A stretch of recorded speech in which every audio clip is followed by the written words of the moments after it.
Hello friends, once again welcome back to only YouTube channel hyper study पर आपका welcome है। और मैं यहाँ पर आपके सामने लेकर आई हूँ सेकंड सेमेस्टर की इंग्लिश की क्लास, जो कि वेरी शॉर्ट क्वेश्चंस यहाँ पे आपके सामने मैं लेकर आई हूँ। और आपको यहाँ पर हिंदी प्लस इंग्लिश दोनों में ट्रांसलेशन में आपको यहाँ पर मिलने वाला है। बहुत अच्छे आपको क्वेश्चन यहाँ पे मिलने वाले, सो बिल्कुल आप ध्यान से देखना। सो फिर चलिए स्टार्ट करते हैं आपका बिना टाइम वेस्ट किए। फर्स्ट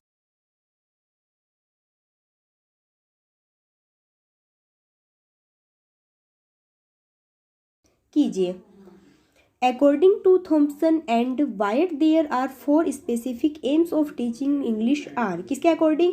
यहाँ पर थॉम्सन और वाइट के अनुसार अंग्रेजी सिखाने के 4 विशिष्ट उद्देश्य आपको बताए गए हैं। फर्स्ट है to understand spoken English, to speak English या फिर टू अंडरस्टैंड रिटन इंग्लिश। कौन कौन से बताए कि स्पोकन इंग्लिश समझने के लिए आप जब बोलते हो उसको कैसे अंडरस्टैंड करोगे। फर्स्ट ये है। फिर है अंग्रेजी बोलने के लिए टू स्पीक इंग्लिश, आप इंग्लिश को कैसे बोलोगे। और फिर थर्ड है कि लिखित अंग्रेजी समझने के लिए जो आपके सामने रिटन इंग्लिश होती है उसको आप कैसे अंडरस्टैंड करोगे। फिर नेक्स्ट है right the one principle of language learning in teaching English. Teaching English में लैंग्वेज लर्निंग का एक सिद्धांत लिखिए।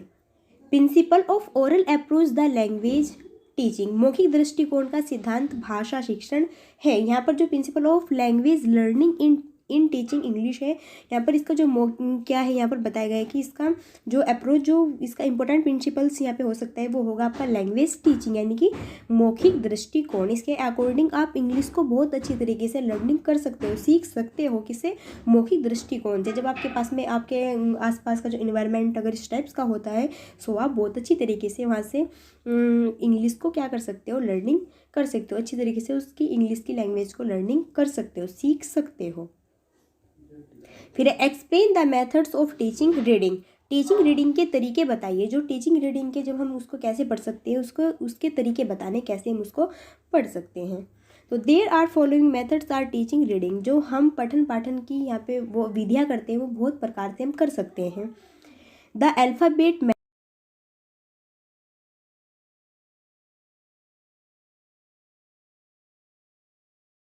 और कहो विधि या फिर वाक्य विधि, ये जो भी यहाँ पे 4 ऑप्शंस आपको यहाँ पे दिए गए हैं, यहाँ पर बताए गए हैं, तो आप इनके अकॉर्डिंग अच्छी तरीके से अपनी टीचिंग रीडिंग कर सकते हैं। फिर नेक्स्ट क्वेश्चन है what is story method. Story method जो कहानी कथन वाला होता है बहुत ज़्यादा इंपॉर्टेंट रहता है। स्टोरी से आप बच्चों को बहुत अच्छी तरीके से सिखा सकते हो।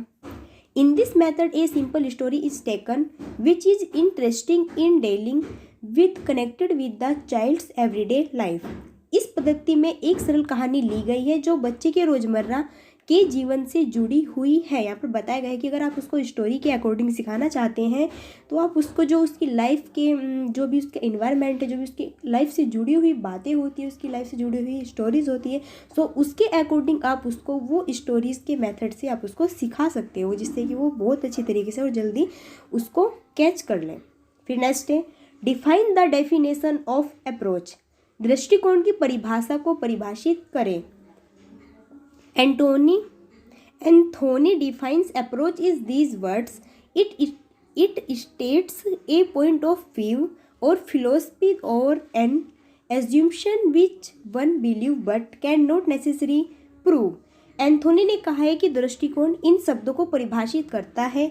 यह एक दृष्टिकोण या दार्शनिकता या फिर एक धारणा है जिसे कोई मानता है लेकिन कहता है जरूरी साबित नहीं कर सकता है। ये किसने बताया? ये एंथोनी ने अपने विचार दिए हैं, अपने दृष्टिकोण बताए हैं इन्होंने, अपनी दार्शनिकता को बताया है, धारणा यहाँ पर कि कैसे कैसे क्या हो सकता है, किस टाइप से हम चीज़ों को मान सकते हैं, नहीं मान सकते, क्या हो सकता है, किसको हम साबित कर सकते हैं, किनको हम साबित नहीं कर सकते हैं। फिर नेक्स्ट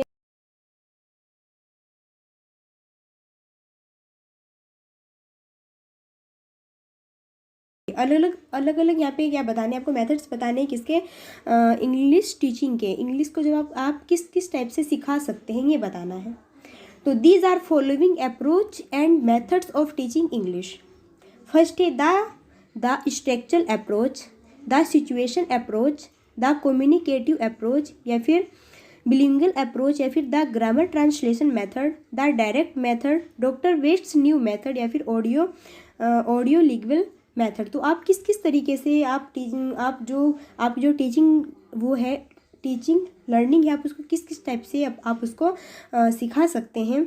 तो आप यहाँ पर हिंदी में भी देख सकते हैं कि संरचनात्मक दृष्टिकोण या फिर स्थिति संबंधी दृष्टिकोण, संचारी दृष्टिकोण, द्विभाषी दृष्टिकोण, व्याकरण के अकॉर्डिंग आप ग्रामर थ्योरेटिकल के अकॉर्डिंग सिखा सकते हैं उसको।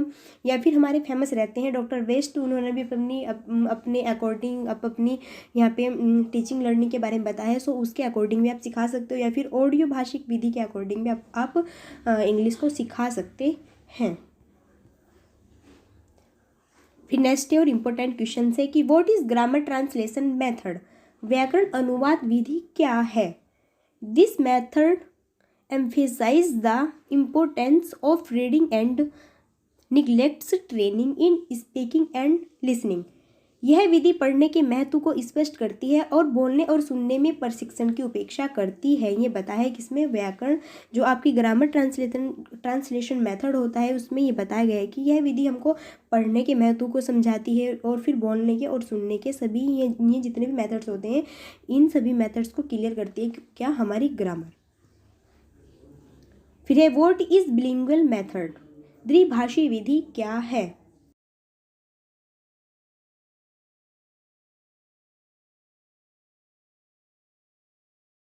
Thus, helping the pupils immediately or recall the objects of or situation and understand the meaning। इस पद्धति के अकॉर्डिंग क्या करते हैं, शिक्षक ने अपनी मातृभाषा में अंग्रेजी शब्दों के जो वाक्य होते हैं उनके पैटर्न के मीनिंग को समझना दिया है। या फिर इस प्रकार की मदद कर सकते हो आपकी विद्यार्थियों को तुरंत वस्तु या फिर स्थिति को याद करने और अर्थ समझने के लिए। ये आप बिलिंगुअल मेथड के अकॉर्डिंग बच्चों को सिखा सकते हैं। फिर नेक्स्ट है explain one merit of bilingual method, द्विभाषी विधि की एक योग्यता बताइए। Bilingual method emphasis on development of skills of language, listening, speaking, reading या फिर राइटिंग। भाषा सुनने, बोलने, पढ़ने और लिखने के कौशल के विकास पर द्विभाषी विधि क्या देती है, जोर देती है। किस पर, भाषा को सुनने, क्या करने, सुनने, लिसनिंग और स्पीकिंग और रीडिंग और राइटिंग, ये जितने भी हमारे 4 स्किल्स है इनके अकॉर्डिंग क्या देती है, द्विभाषी विधि सबसे ज़्यादा क्या देती है, जोर देती है। इसके अकॉर्डिंग ही वो सिखा सकती है। फिर next write the one advantage of doctor West's new method, doctor West की नई विधि के एक फायदे को लिखिए। किसके अकॉर्डिंग, डॉक्टर वेस्ट के according. This method assigns an important place into reading skill, इसने बताया कि यह तरीका रीडिंग स्किल में एक महत्वपूर्ण स्थान प्रदान करता है। किसके अकॉर्डिंग है, ये डॉक्टर वेस्ट के अकॉर्डिंग है। फिर नेक्स्ट है डिफाइन डायरेक्ट मेथड, प्रत्यक्ष विधि को परिभाषित कीजिए। जो हमारे डायरेक्ट मेथड होता है, जो डायरेक्ट करते हैं हम वो आपको यहाँ पे वो क्या करना है, डिफाइन करना है, उसको बताना है क्या होता है। तो डायरेक्ट मेथड इज ए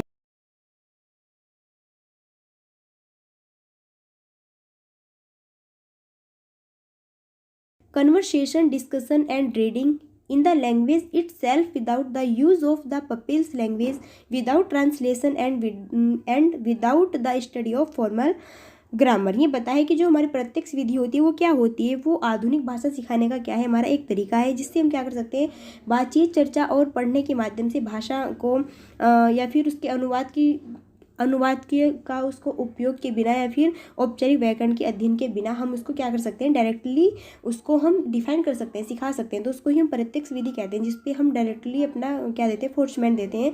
सो वो हमारी क्या होती है, वो हमारी प्रत्यक्ष विधि कहलाती है। और अप्रत्यक्ष विधि क्या होती है, जिस पर हम पहले क्या करते हैं, एक्सपेरिमेंट करते हैं, देखते हैं, चीज़ों को सीखते हैं, समझते हैं, फिर उस पर अपने विचारों को रखते हैं, उसको हम क्या कहते हैं, उसको हम अप्रत्यक्ष विधि कहते हैं। और डायरेक्ट मेथड क्या होता है, जिसको हम डायरेक्टली से चीज़ों को सिखाते हैं या फिर सीखते हैं। What is structural approach, structural approach क्या है। The structural approach is based on the believe that in the learning of a foreign language mastery of structure is more important than the equation of vocabulary। कि रचनात्मक दृष्टिकोण इस विश्वास पर आधारित है कि विदेशी भाषा सीखने में या फिर संरचनाओं की महारत अधिक होती है। इसकी शब्दावली के अधिग्रहण से क्या है, ये इम्पोर्टेंट होती है। तो ये होता है हमारा क्या, स्ट्रक्चरल अप्रोच कहलाता है, जिसमें आप क्या सीख सकते हो, जो विदेशी लैंग्वेज होती है उसको भी आप सीख सकते हो। वो हमारा क्या कहलाता है, वो हमारा स्ट्रक्चरल अप्रोच कहलाता है, जो आप कहीं अदर्स कंट्री की भी लैंग्वेज को क्या कर सकते हो, लर्निंग कर सकते हो। फिर नेक्स्ट है, explain the types of categories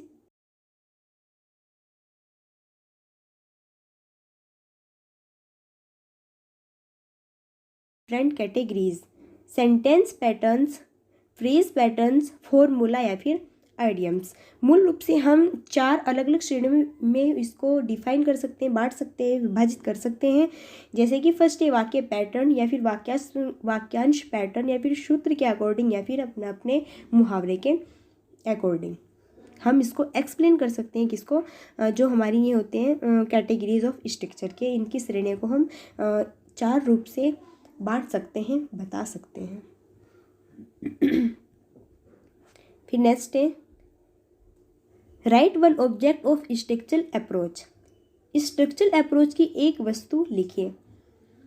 to teach the 4 fundamental skill, namely over an essential vocabulary of about 3000 root words for active use.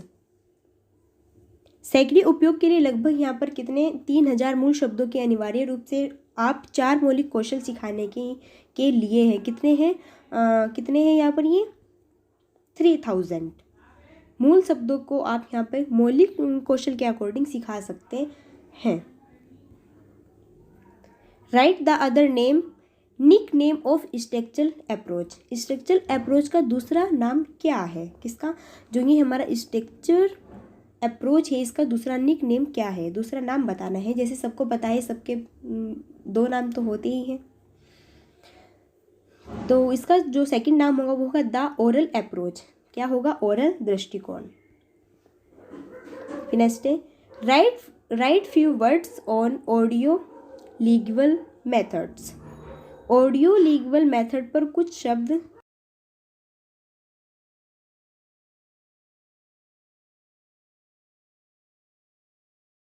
the occur most naturally within a context. The audio legal method was developed in the United States during World War।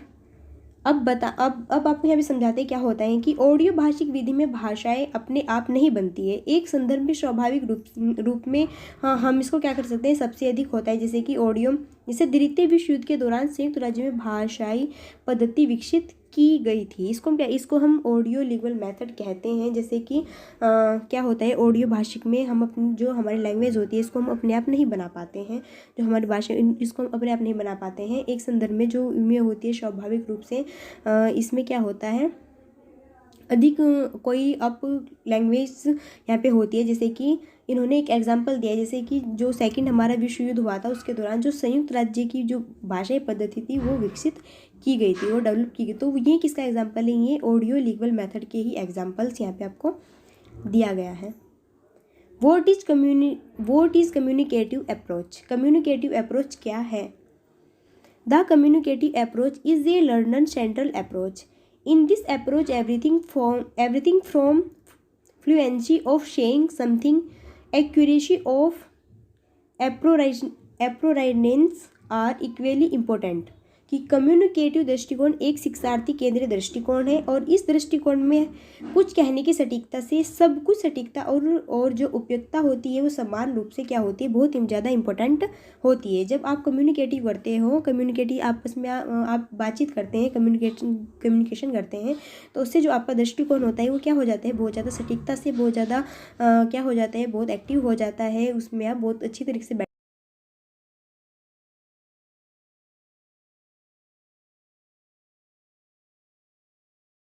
Plus offline दोनों ही में होता है। What is pros, गद्य क्या है। According to Coleridge, prose is the words in their best order. जो Coleridge के according बताया गया है कि गद्य उनके सर्वोत्तम कर्म के क्या है, शब्द है। Write two aims of prose, गद्य के 2 उद्देश्य लिखिए।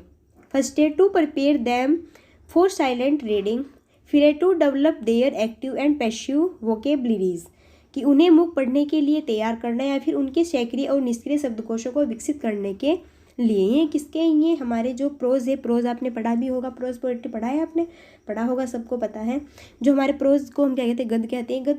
गद्य में के जो ये होते हैं एम्स होते हैं कौन कौन से, इनको हम मुख पढ़ने के लिए रेडी कर सकते हैं और इसको हम बिल्कुल एक्टिव तरीके से इनको डेवलप कर सकते हैं। किसके थ्रू, प्रोज के अकॉर्डिंग। फिर है गिव डेफिनेशन ऑफ पोइट्री, कविता की परिभाषा दीजिए। लो अब पोइट्री भी आ चुकी है, प्रोज आपने समझ ली है, पोइट्री को समझना। According to prof Hudson, poetry is made out of life, belongs to life and exists for life only. जो प्रोफेसर हडसन के अकॉर्डिंग है कि कविता जीवन से बनी है, जीवन से संबंधित है और जीवन के लिए ही अस्तित्व में होती है। आपने पता है कि जब इंग्लिश में आप पोइट्री पढ़ते हैं तो पोइट्री बहुत ज़्यादा इंपॉर्टेंट होती है अपने आप में। सो ये इन्होंने बताया कि जो कविताएं होती है वो हमारी लाइफ का एक मेन हिस्सा, एक मेन पार्ट होता है। Give the 2 aims of teaching poetry, कविता पढ़ाने के 2 उद्देश्य दीजिए। To enable students to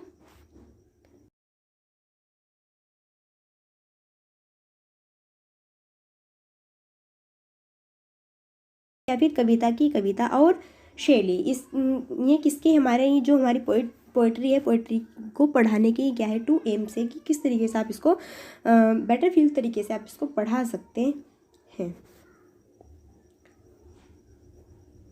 explain the aspects of poetry, कविता के पहलुओं को स्पष्ट कीजिए। Poetry has 3 aspects, emotional, imaginative या फिर राइथमिक। कविता के 3 पहलू होते हैं, भावनात्मक, कल्पनाशील और फिर लयबद्ध। जब आप कविता पढ़ते हैं तो आप उसमें भावना में चले जाते हैं और कल्पना भी करने लगते हैं और लय से आप कविता को पढ़ते हैं, या फिर ऐसे थोड़े कि स्टोरी के अकॉर्डिंग आप उसको पढ़ते हो, नहीं, आप उसमें लय देते हो, तभी तो आप पोएम को अच्छी तरीके से रीड कर पाते हो, है ना। फिर नेक्स्ट है व्हाट इज लैंग्वेज गेम्स, भाषा का खेल क्या है। Language games are an admirable way to practice language because they place language in a social context. The child is encouraged to use all this linguistic knowledge capacity active. भाषा का खेल भाषा का अभ्यास करने का एक सराहनीय तरीका है, क्योंकि ये जो होता है भाषा को सामाजिक संदर्भ में रखते हैं। जो हमारी लैंग्वेज है, जो भाषा का खेल है, वो क्या है ये बताना है। तो सबको पता है कि जो हमारी लैंग्वेज होती है, लैंग्वेज जो प्ले होता है, उससे क्या कर सकते हैं आप, अपनी एक्टिविटी को, आपकी गतिविधि को उपयोग में लाकर ही तो उसको सही तरीके से अंडरस्टैंड कर सकते हैं। सो उस पर अच्छी तरीके से अभ्यास कर सकते हैं, उसका एक अभ्यास करने का अच्छा तरीका होता है। क्लियर है। नेक्स्ट है फिर व्हाट इज कन्वर्सेशन, बातचीत क्या है, कन्वर्सेशन क्या है, सबको पता है, आप ऑनलाइन प्लस ऑफलाइन दोनों करते हैं, है ना। तो conversation is a dialogue between 2 persons, बातचीत 2 व्यक्तियों के बीच का एक क्या है, संवाद होता है।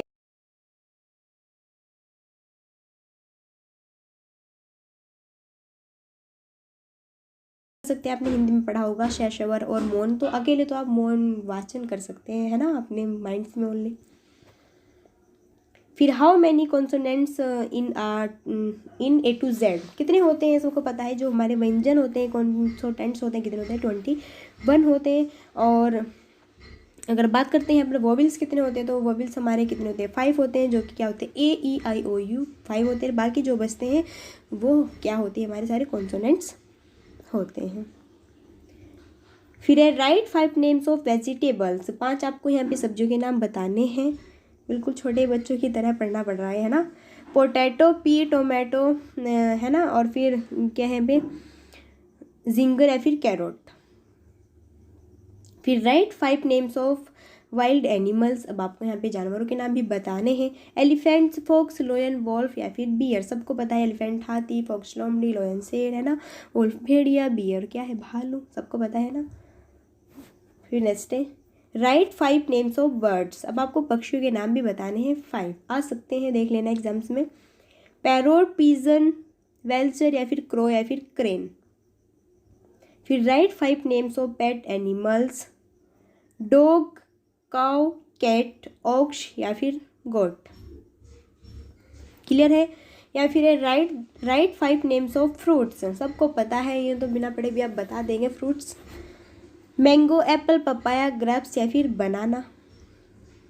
राइट 5 नेम्स ऑफ प्लांट्स, पौधे के भी आप 5 नाम बताइए। तो पीसर प्लांट्स, कोबलेटिव प्लांट्स या फिर शंड्यू प्लांट्स या फिर तुलसी या फिर एलोवीरा। सबको एलोवेरा, तुलसी तो यूजफुली सभी यूज़ करते हैं अपने होम में।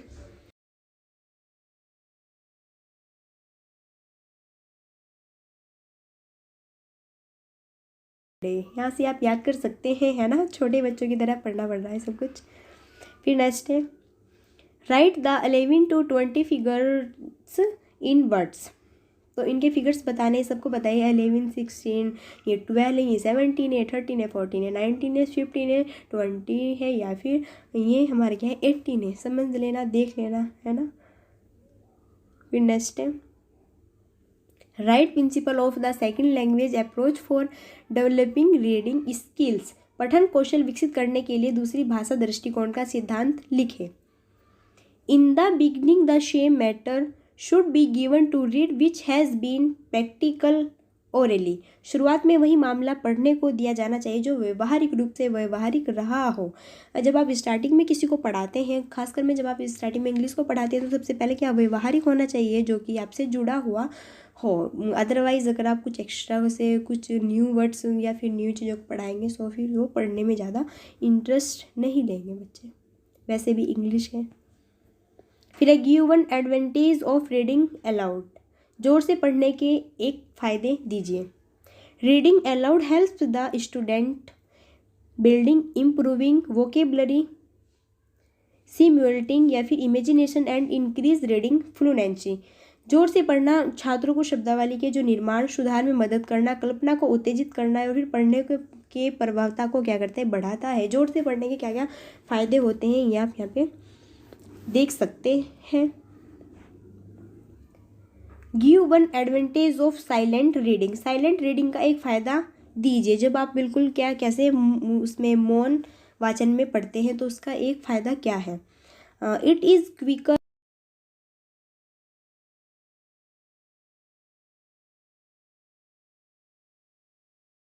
क्या बजाते हैं हमारे शमी। जो साइलेंट हम जब पढ़ते हैं, हमारे पास कोई भी हो, अदर्स कोई भी बंदे बैठे हुए हैं, सो अगर हमको पढ़ना है तो हम मौन वाचन के अकॉर्डिंग पढ़ सकते हैं, बिल्कुल साइलेंट मोड में।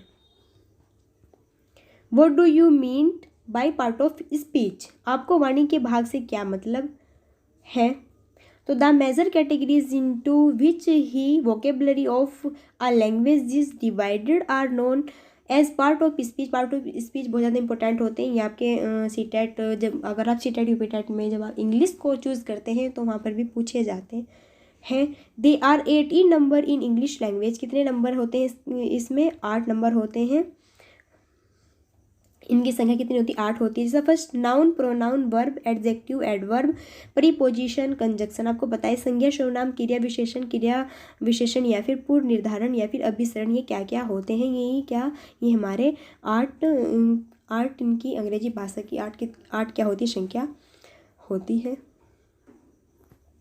फिर नेक्स्ट है give the difference between noun and pronoun. जो नाउन संज्ञा है और सर्वनाम में इनके बीच की आपको डिफरेंस बताना है, क्या अंतर है इनमें। तो सबसे पहले है नाउन की। A noun is the name of person, place, animal और things. It performs several functions in English but naming is clearly the most important. संज्ञा क्या होती है, आपको पता है। संज्ञा में जब क्या किसी वस्तु, पक्षी, पक्षु, है ना, इन सब के क्या आते हैं, नाम आते हैं।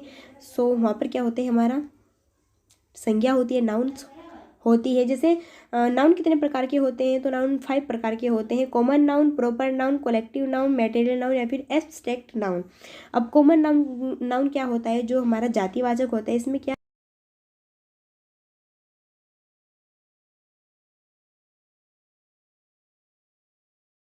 पर नाउन ये होता है व्यक्तिवाचक संज्ञा, जैसा किसी का बिल्कुल क्या है फिक्स नाम है, राम, कानपुर आदि ये सब।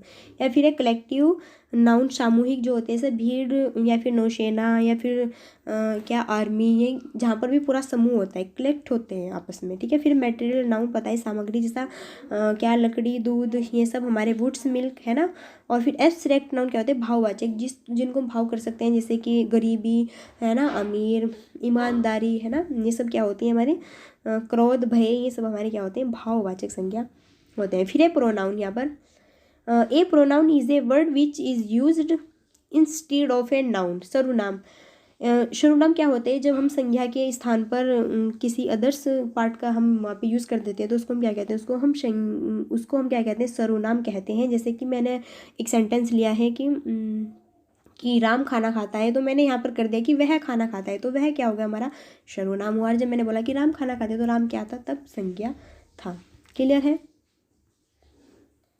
तो इसके कितने पार्ट्स होते हैं, इसके 7 पार्ट्स होते हैं। Personal pronoun, relative pronoun, interrogative pronoun, फिर है डेमोन्स्ट्रेटिव प्रोनाउन, या फिर रिफ्लेक्सिव प्रोनाउन, इंडेफिनेट प्रोनाउन, या फिर डिस्ट्रीब्यूटिव प्रोनाउन। जो हमारा फर्स्ट वाला होता है, यह व्यक्तिगत सर्वनाम, इसमें क्या आता है, मैं, हम, या फिर सापेक्ष सर्वनाम इसमें आता है, हु, विच, किसका, कौन। या फिर इंट्रोगेटिव में क्या आएगा, प्रश्नवाचक वाला आएगा, कौन किसका, प्रश्न पूछने वाला कि कौन क्या है, ये प्रश्न पूछेगा। फिर है डोमेस्टिव, ये होता है संकेत, जब हम संकेत देते हैं कि मेरा, तुम्हारा, ये चीज़ मेरी है, हमने संकेत दिया है दूसरे को। या फिर रिफ्लेक्सिव प्रोनाउन, प्रतिवर्त सर्वनाम, जैसे स्वयं, हम किसी चीज़ को माई सेल्फ, खुद से ही करेंगे। या फिर इंडेफिनिट प्रोनाउन, इसमें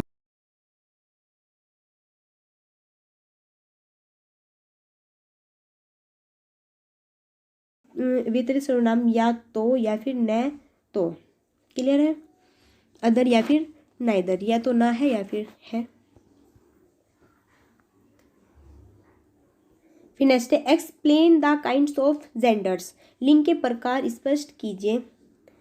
फर्स्ट है यहाँ पर मैस्कुलाइन जेंडर, फिर मैन, हॉर्स, फिर है फेमिनाइन जेंडर्स, वुमेन, डक, या फिर common gender, male and female sex, या फिर स्टूडेंट, चाइल्ड। या फिर यहाँ पर है नेटवर्क, या फिर यहाँ पर है nature gender, lifeless things, pen, या फिर बुक। फिर है गिव द आर्टिकल्स, बहुत ज़्यादा इंपॉर्टेंट होते हैं आर्टिकल्स। तो समझते हैं, जो ए आर्टिकल्स कितने होते हैं, आर्टिकल्स की संख्या कितनी होती है, 3 होती है, ए, एन, दा। तो ए का, एन का, दा का यूज़ कहाँ कहाँ पर होता है, ये आपको यहाँ पर देखना है। तो सबसे पहले देखेंगे ए वाला articles. A is used before consonant sounds of countable noun, जैसे एग्जांपल है आ बॉय, आ गर्ल। आपको बताया है कि जो ए आर्टिकल है, इसका यूज़ हम कहाँ कर सकते हैं, जो कॉन्सोनेंट्स होते हैं हमारे 21, ऐसे जैसे बी फॉर बॉय, तो बॉय से पहले हम क्या लगाएंगे, जैसे बॉय है तो बॉय से पहले क्या लगा देंगे, ए लगा देंगे। तो वहाँ पर क्या हो जाएगा हमारा, वहाँ पर आर्टिकल्स कौन सा होगा, ए आर्टिकल्स होगा, कॉन्सोनेंट्स वाला। फिर है एन, फिर एन का है articles, an is used before vowel sound of countable noun, example जैसे एन एप्पल, एन ऑल। आप एन आर्टिकल का यूज़ कहाँ पर करते हैं, तो इनका यूज़ आप कहाँ करते हैं, शवर में करते हैं। कहाँ पर, शवर में करते हैं। जैसे कि क्या है, जैसे है एप्पल, एप्पल, तो एप्पल, एप्पल से पहले क्या है,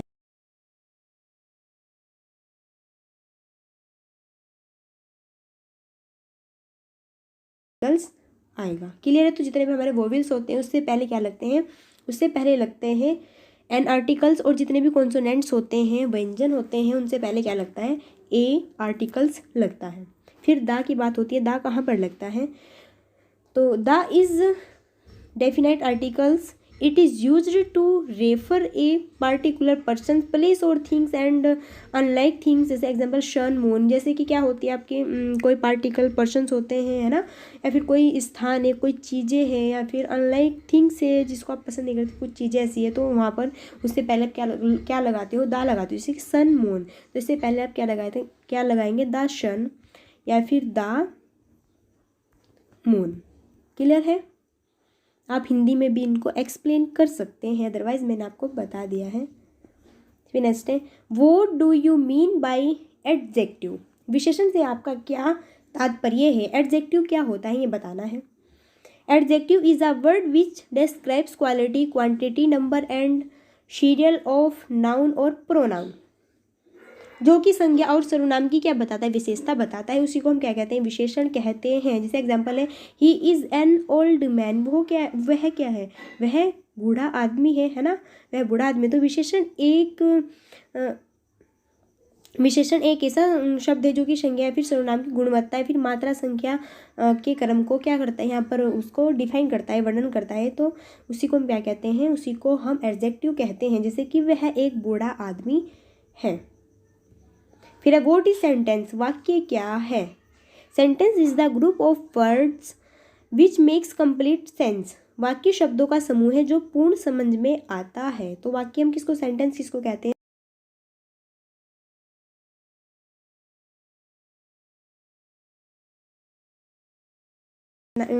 सेंटेंस में डिफाइन कर देते हैं, वो हमको समझ आता है, तो वो हमारे क्या कहलाते हैं, सेंटेंस कहलाता है। एक पूरा समूह हमारा सेंटेंस कहलाता है। फिर how many kinds of sentence, वाक्य कितने प्रकार के होते हैं। तो वाक्य कितने प्रकार के होते हैं, 6 प्रकार के होते हैं। फिर नेक्स्ट है transform the following sentence by charming underline noun word into verb, संज्ञा शब्द को क्रिया में रेखांकित करके निम्नलिखित वाक्यों को बदल दे। जैसे उसने एक पत्र लिखा, तो यहाँ पर क्या है, ही राइट अ लेटर, तो इसको आपको चेंज करना है, किस में चेंज करना है देख लो। यहाँ पर आपको चेंज करना है इसको, इसके नीचे किसको, नाउन वर्ड्स इनटू वर्ब, आपको बताना है कि इसमें नाउन क्या है ना, इसमें नाउन बताने क्या है। तो देखो ही राइट अ लेटर, नहीं सॉरी नाउन नहीं बताना है आपको, इसमें ना वर्ब चेंज करना है, वर्ब को क्या करना है, चेंज करना है। तो ही राइट ए लेटर, जैसे आपका सेंटेंस, तो आपको किस में बदलना है, चेंज करना है। तो ही रोट अ लेटर, क्या करना है, राइट का ही रोट अ लेटर, इसकी सेकंड फॉर्म में इसको चेंज करना है। सो फिर इसका मतलब क्या है कि उसका एक पत्र, मतलब कि उस एक पत्र लिखा, उसने एक पत्र को लिखा। क्लियर है। फिर है how many kinds of degree, degree कितने प्रकार की होती है बताने, सबको पता है डिग्री 3 काइंड्स ऑफ डिग्री, जो डिग्री हमारी वो कितने प्रकार की होती है, 3 प्रकार की होती है। फर्स्ट है पॉजिटिव डिग्री, कंपैरेटिव डिग्री और फिर सुपरलेटिव डिग्री। डिग्री के यहाँ पे 3 प्रकार से, एक तो धनात्मक होती है, क्या होती है, तुलनात्मक होती है, क्या होती है, सुपरलेटिव डिग्री होती है, ग्रामर वाली होती है, ग्रामर में बताया जाता है डिग्री। नेक्स्ट है give the definition of verb, verb की परिभाषा दीजिए।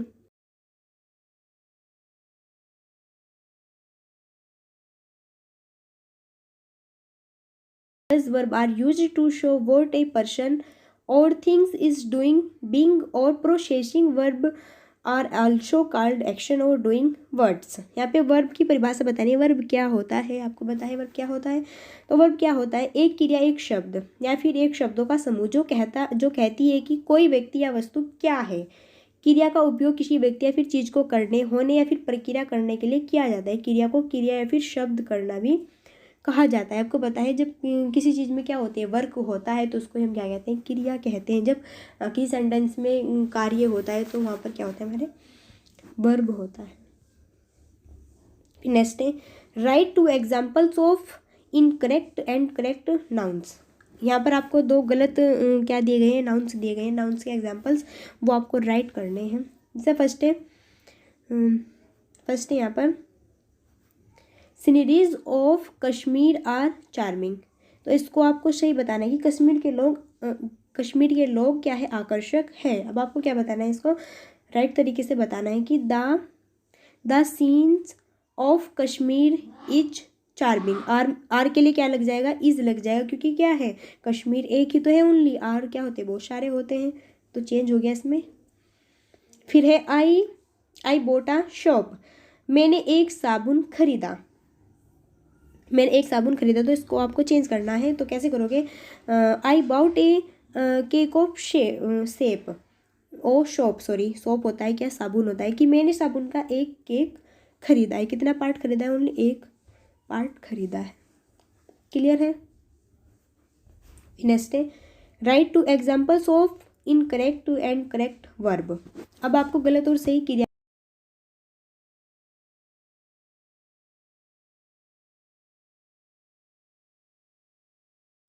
उसने कहा कि वह जल्द ही आएगा। आपको यहाँ पे वर्ब्स में क्या चेंजिंग करना है, तो ही शेड दैट, ही विल का क्या हो जाएगा, वुड होता है, कम सुन सबको पता है, ये बदले जाते हैं। जो ये वर्ब्स होती है हमारी, ये बदले जाते हैं किसमें, विल का वुड, कैन का कुड, मे का माइट, ये सब आपको पता है। फिर सेकंड है I saw the Taj at Agra. तो आपको चेंज करना है कि मैंने आगरा में ताज देखा। अब आपको चेंज करना है, इसमें वर्ब को चेंज करना है। तो I have been the Taj at Agra, तो इसमें आप क्या लगा देंगे, आई हैव बीन। इसमें क्या चेंज कर दिया आपने, वर्ब्स को हैव बीन में कन्वर्ट कर दिया है। तो फिर ताज एट आगरा, कि मैं आगरा में ताज रहा हूँ। क्लियर है।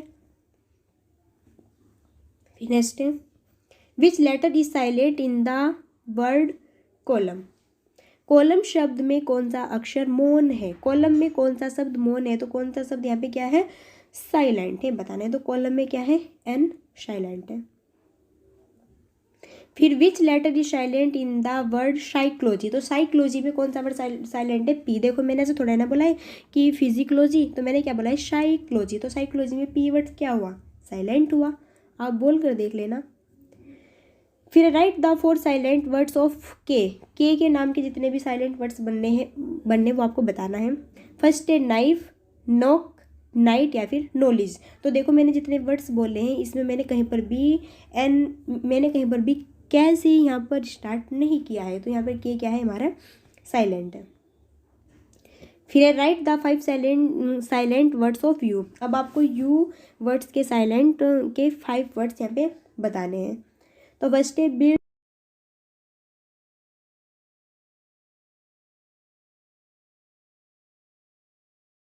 क्या है, साइलेंट है। फिर नेक्स्ट है explain the meaning of pronunciation. उच्चारण का अर्थ स्पष्ट कीजिए। प्रोनाउंसिएशन क्या होता है ये बताना है। इसमें तो मैं कंफ्यूज हो गई थी, इतना बड़ा वर्ड्स भी नहीं है फिर भी कंफ्यूजन हो गया था। तो pronunciation are given only where they are likely to cause problems for the native speaker of English. In particular, the foreign words, scientific and other technical terms. Rare words with unusual stress patterns are words in which our standard pronunciation is disputed. क्या होता है उच्चारण, उच्चारण केवल वही दिए जाते हैं जहाँ वे अंग्रेजी के मूल वक्ता के लिए समस्या पैदा करने के लिए संभावना रखते हैं, या फिर विशेष रूप से विदेशी शब्दों या फिर वैज्ञानिक या फिर कोई तकनीकी वर्ड्स जो होते हैं उनके लिए हम उनको वर्ड्स को समझने के लिए हम उच्चारण का क्या करते हैं, यूज़ करते हैं। क्लियर है। फिर नेक्स्ट है change the following sentence into passive voice. Passive voice को आपको चेंज करना है। जैसे उसने चाय ली है, ही हैज़ टेकन टी, तो इसको चेंज करना है किसमें, पैसिव वॉइस में। एक्टिव वॉइस में सेंटेंस है, आपको चेंज करना है किसमें, पैसिव वॉइस में, है ना। तो सबसे पहले क्या आएगा, सबसे पहले हमको पता है सबसे पहले ऑब्जेक्ट आता है, सब्जेक्ट सबसे बाद में आता है। तो सबसे पहले ऑब्जेक्ट आएगा तो टी, है ना। और फिर क्या है, हैज़ है तो हैज़ बीन में कन्वर्ट हो जाएगा टेकन। फिर इससे सब्जेक्ट से पहले क्या लग जाता है, बाय। और सब्जेक्ट का क्या है, ही है, तो ही का जो सब्जेक्ट, क्योंकि यहाँ पे किसकी वॉइस है, यहाँ पे किसी मेंस की वॉइस है, तो इसके लिए क्या हो जाएगा, फिर इसका जो यहाँ पे प्रोनाउन होगा वो क्या हो जाएगा, हिम होगा। अगर किसी लेडीज़ की यहाँ पे साउंड्स होती है तो फिर उसका क्या होता है, प्रोनाउन हर होता है, सबको पता है ना। सो ये थी आज की आपकी इम्पोर्टेंट क्लासेस। और DLED all semester classes available आपकी कहाँ पर, यहाँ पे मिलती है, ऑल फ्री क्लासेस है बिल्कुल। यूट्यूब चैनल ने सबसे फर्स्ट नंबर पर आता है हाई फाई स्टडी। अगर आपने अभी तक सब्सक्राइब नहीं किया है तो आप सब्सक्राइब कर सकते हैं। यहाँ पर आपको बहुत अच्छी तरीके से कंटेंट तैयार किया जाता है, बहुत अच्छी तरीके से आपको पढ़ाया जाता है, सारी फैसिलिटी आपको यहाँ पर मिलती है ऑल सब्जेक्ट्स की। सो ये थी आपकी यहाँ पर इंग्लिश की क्लास। अगर आपको कोई भी प्रॉब्लम्स हुई है सो आप मेरे को कमेंट बॉक्स में बता सकते हैं, फिर मैं उसको नेक्स्ट वीडियो में सॉल्व कर दूँगी। सो फिर मिलते हैं नेक्स्ट वीडियो में, तब तक के लिए so thanks for watching, keep study and bye bye.